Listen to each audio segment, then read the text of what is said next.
Yeah.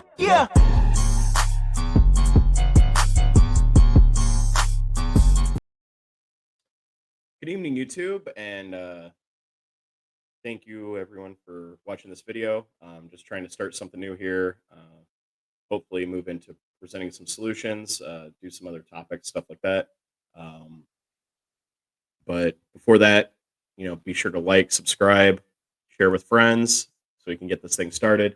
Um, and obviously, if you agree or disagree, place comments down below. I'd be happy to answer any questions you have. Um, there's been a lot of things going on, particularly in the last day and this week that I kind of wanted to talk about. But first, uh, we're going to talk about this because while our president is golfing after tanking the economy, which we have talked about previously, he also failed to meet the troops at Dover. Now, these are, as I recall, they passed away in a training accident while they were in Lithuania, and these might be the first. Well, other than the plane crash in D.C., these might be the first soldiers that have died under his second term on foreign soil. And I just think it was a very powerful video watching Lithuania and what they did for these soldiers. 2025, in the solemn heart of Vilnius, Lithuania, a deeply moving ceremony unfolded outside Vilnius Cathedral as hundreds gathered to pay their respects to 4 U.S. soldiers who tragically lost their lives during a training exercise when their vehicle sank into a bog. The event was marked by a dignified procession featuring the U.S. ambassador to Lithuania, Karasi McDonald, alongside high-ranking Lithuanian officials including Speaker of the Parliament Saulius Skvernelius, First Lady Diana Nausėdienė, President Gitanas Nausėda, and Defense Minister Dovilė Šakalienė, all united in shared grief and respect. As citizens and officials alike held Lithuanian and U.S. flags high, their expressions a blend of sorrow and solemn pride. The motorcade of hearses, carrying the fallen heroes, proceeded slowly with official salutes from military representatives and heartfelt prayers offered by clergy as the dignitaries watched on in silence, each moment punctuated by the subdued notes of a partially muted audio that emphasized the gravity of the day, while tearful onlookers and quiet conversations among soldiers provided a human counterpoint to the ceremonial formality. As the procession made its way to Vilnius Airport with the U.S. flag flying at half-mast symbolizing national mourning, the ceremony served not only as a tribute to the bravery and sacrifice of these soldiers but also as a powerful reminder of the enduring bond between Lithuania and the United States, a bond forged in shared values and mutual commitment to freedom and security, encapsulating the pain of loss and the hope for reconciliation in the Yeah, so clearly, I mean, the people of Lithuania, the president of Lithuania, greatly honored, you know, our troops, and so what is our president doing? So how this works is that these soldiers will be loaded into a military transport, and then they will arrive in Dover, Delaware, to be interred. After family notified, family will be there as they are carried with honor off the transport and to their final location.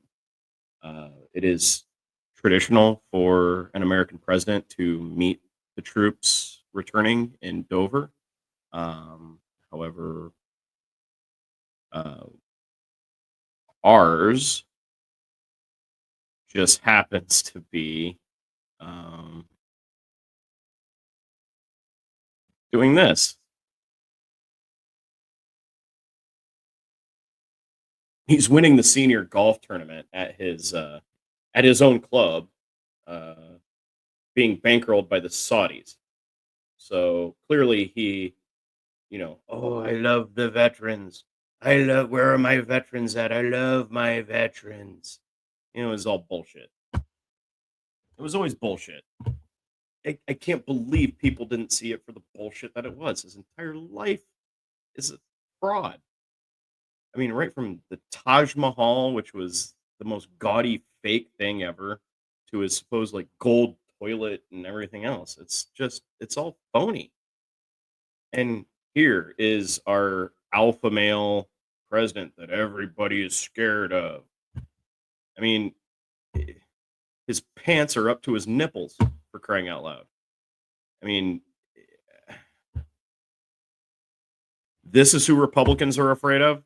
This guy, this guy right here. This is who they're afraid of. I mean, they're so afraid they sit up at night, worried that they're going to do something to offend him. They probably have nightmares about going into the Oval Office and being called, "Oh, he's my good friend," getting a nickname. Oh, good Lord, they might get a nickname. What'll ever happen if it's not little Marco Rubio anymore? But there are some bright spots. Today was the first spring mass protest about Doge and Elon, and it was a hands-off protest. And kudos to the organizers because it looks like it went off tremendously well. Um, Way more than they thought.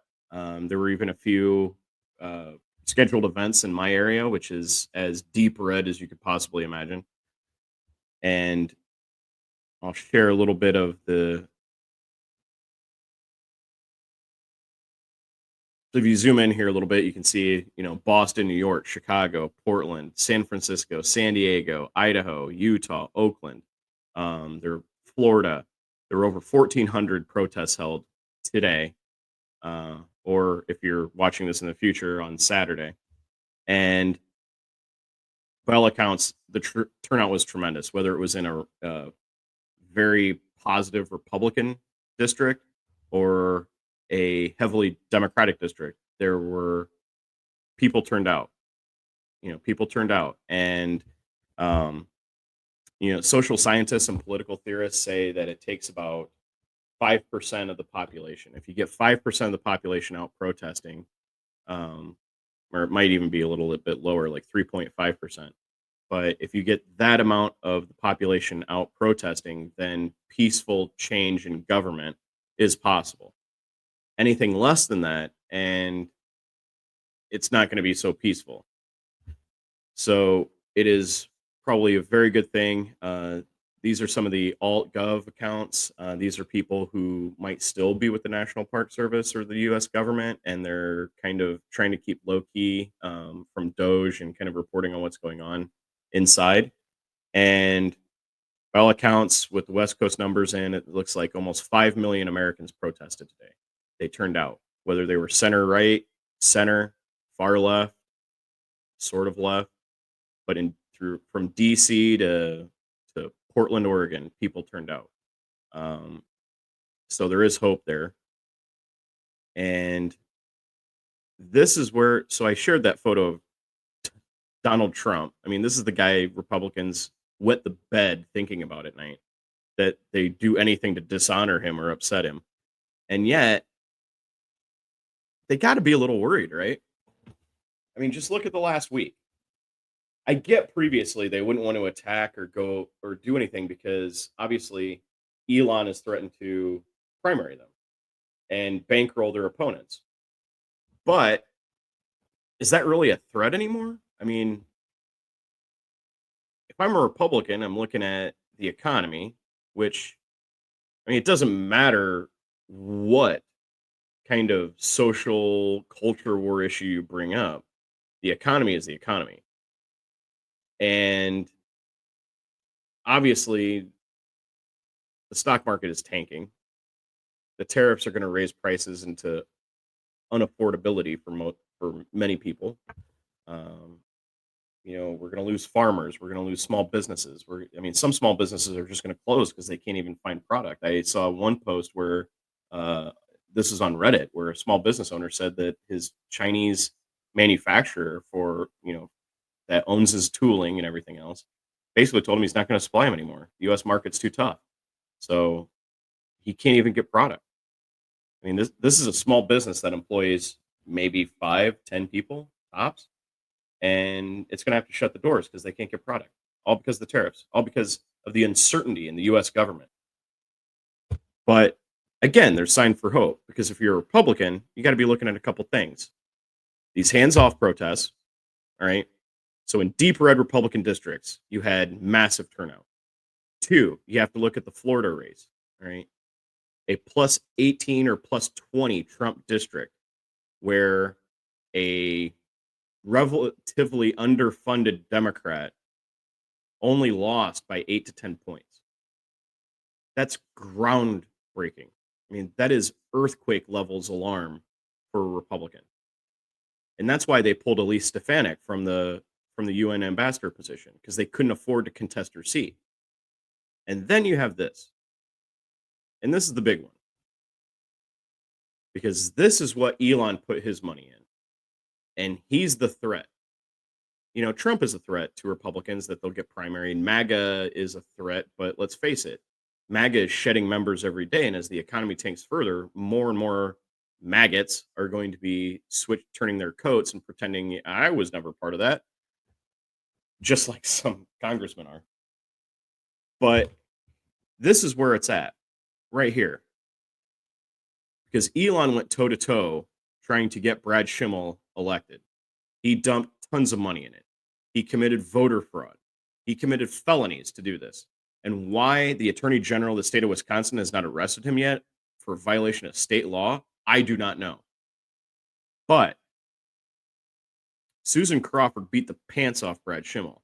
10 points in an off-year election is a drubbing.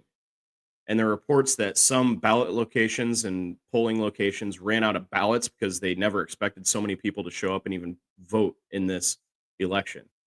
So now if you're a Republican congressperson, senators not so much, right? They stay 6 years. Like there's a few that I can think of that just got elected that are saying just crazy, insane crap into videos that I personally know they do not believe in.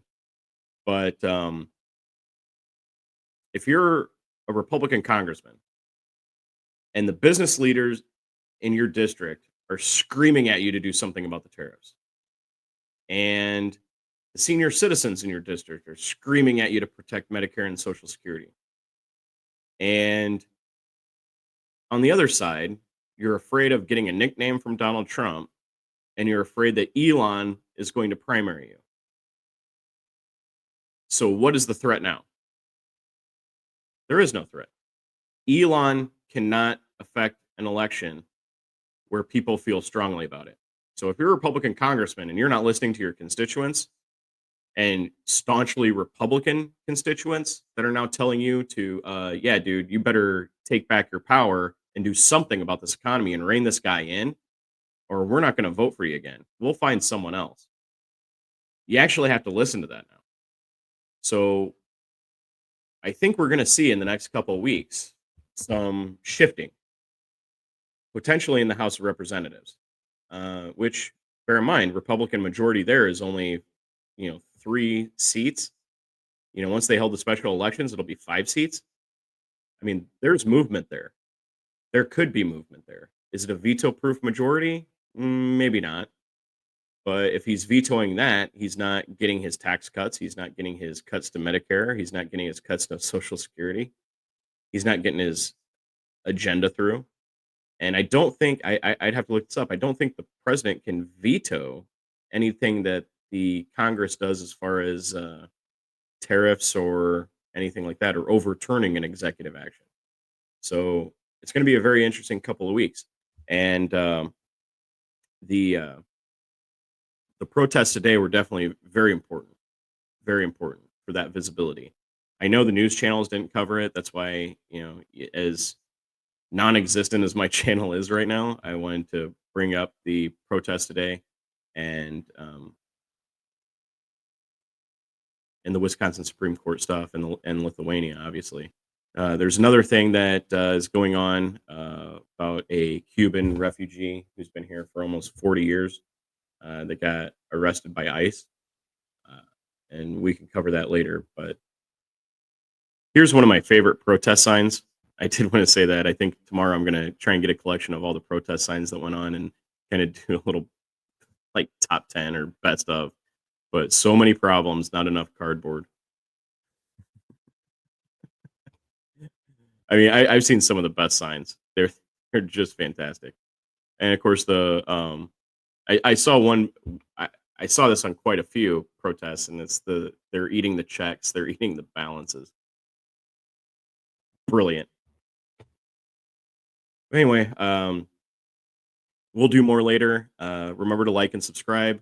If you have any questions or anything else, please put it in the comments, and I will respond. And good night and good luck.